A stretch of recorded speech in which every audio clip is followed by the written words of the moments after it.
indivíduos aqui. Olha que situação. Capítulo 2, versículo 22. Alguém leia mais essa informação ainda no ponto 1 ali, dos filhos de Eli. 2, 22. Era, porém, Eli já muito velho e ouvia tudo quanto seus filhos faziam a todo Israel e de como se deitavam com as mulheres que serviam à porta da tenda da congregação. A promiscuidade corria aberta na porta do templo, na tenda da congregação. Então, era uma situação extremamente calamitosa, né? De promiscuidade, de fornicação, de pecado sexual, que os filhos de Eli não estavam nem aí, não estavam suportando, estavam abusando das pessoas, né? Ou dos serviçais, ou das mulheres que ajudavam no serviço lá, que serviam a porta da tenda, eles se deitavam com elas, né? Então, promiscuidade, vida toda torta, toda bagunçada. E Eli, o que fazia como sacerdote, como responsável pelo templo, pelo serviço do templo? Não fala nada. A coisa está correndo solta. Então, uma grande responsabilidade é a gente ver essa passividade do pai Eli. Né? Ele ensinou as atividades religiosas a seus filhos, mas ele falhou em passar a sua fé. Olha comigo, capítulo 1, versículo 3. Este homem subia da sua cidade de ano em ano a adorar e a sacrificar ao Senhor dos Exércitos em Siló. Estavam ali os dois filhos de Eli, Ofni e Finéias, como sacerdotes do Senhor. Ele passou a sua profissão dos filhos, ele ensinou os filhos a serem os ofícios do templo, né? Para servir a Deus. Mas só com uma atividade religiosa, vida de piedade, temor a Deus, nenhum. A fé verdadeira como legado, né, para os seus filhos, ele não passou. Ele passou a casca religiosa, ele passou a atividade religiosa para os filhos, mas não passou a verdadeira fé, uma vida de piedade, de temor a Deus, de demonstrar as consequências do pecado, né?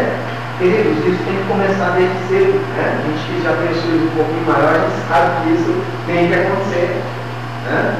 E às vezes o filho vai aprendendo da experiência, mas nós temos que mostrar as consequências do pecado, admoestar, exortar. Não adianta desistir, eu só não falo mais, né? Não pode ser assim. Temos que continuar insistindo, porque aí quando ele estiver maior, ele vai se lembrar desses princípios. Sim, vai ser decisão dele, finalmente, quando o indivíduo se torna adulto, ele decide fazer o que ele quer com a vida dele, não é responsabilidade mais do pai, mas cabe a nós exortarmos, disciplinarmos e criarmos o temor do Senhor. 1 Samuel 3,13, mais um versículo aí para a gente perceber. 3,13, porque já lhe disse que julgarei a sua casa para sempre pela iniquidade que ele bem conhecia, porque os seus filhos se fizeram execráveis e ele os não repreendeu. Está falando de Eli, né? O que Eli não fez com seus filhos? Ele aprendeu. Eles faziam o que queriam. A libertinagem corria solto. Por isso essa vida de tamanho pecado. Parece que desde pequeno aprenderam a roubar a carne do sacrifício para fazer as festinhas, as baladas deles, né? Mas é interessante aqui falar, depois a gente percebe que era todo mundo obeso nessa família. É o que esse livro fala.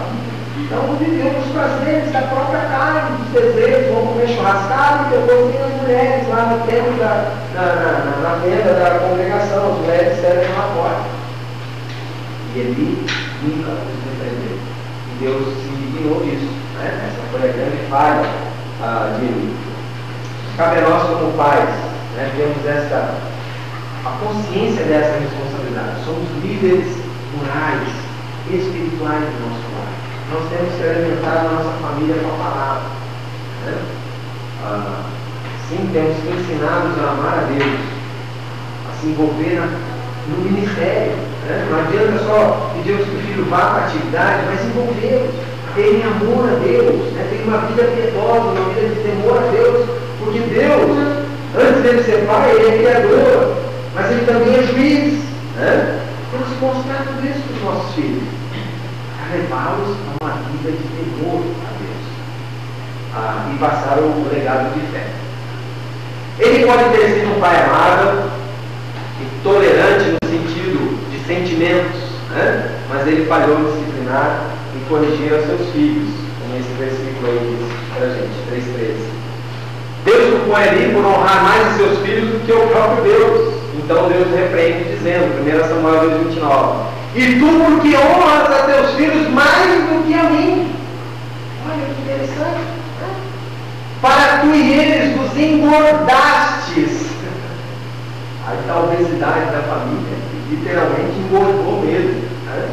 Das melhores ofertas de todo o meu povo de Israel.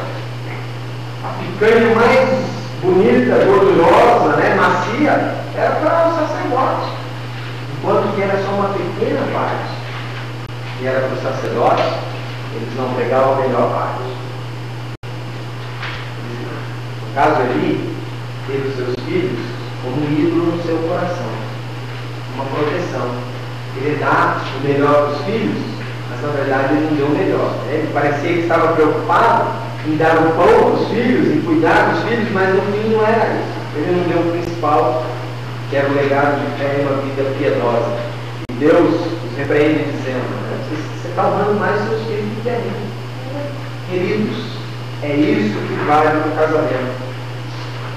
Na nossa vida, sempre, a minha esposa sabe disso, em primeiro lugar é Deus. Depois é a minha família.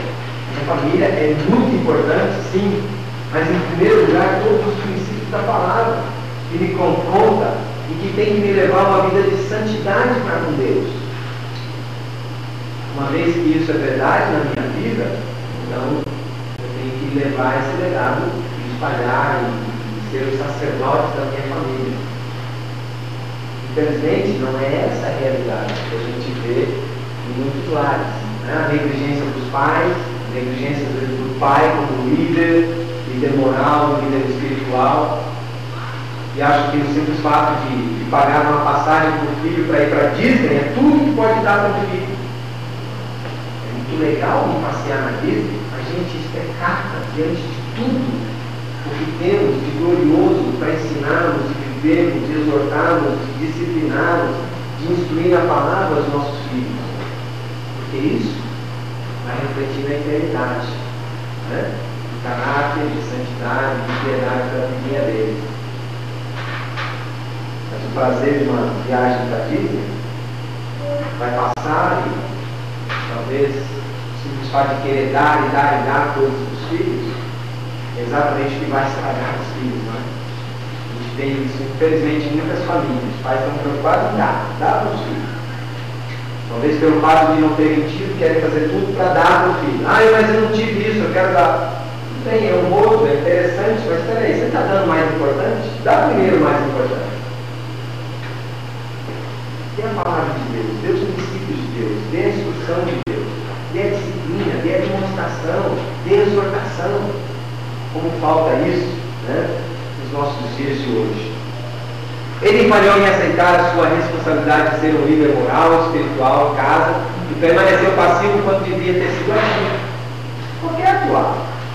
Estava sentado lá, talvez na frente, na frente do templo, e os filhos estão bagunçando. Talvez ele nem soubesse de fato o que é que os filhos estavam aprontando. Nos choca, nos impressiona. Falei para vocês hoje de manhã, tivemos a oportunidade de Deus nos deu de morar 2 anos e meio nos Estados Unidos. Vocês veem nos noticiários, né? Como um jovem levar arma agora na escola e depois, não sei se qual tipo de influência, que ideia que é, e sai tirando todo mundo. Já aconteceu várias vezes em várias escolas americanas. Onde estavam esses pais? Esses filhos estavam guardando arma de fogo e arma pesada dentro de casa. Os pais nem sabem. Não sabia. Você não sabe que isso aqui tem uma arma de fogo, tem uma metralhadora,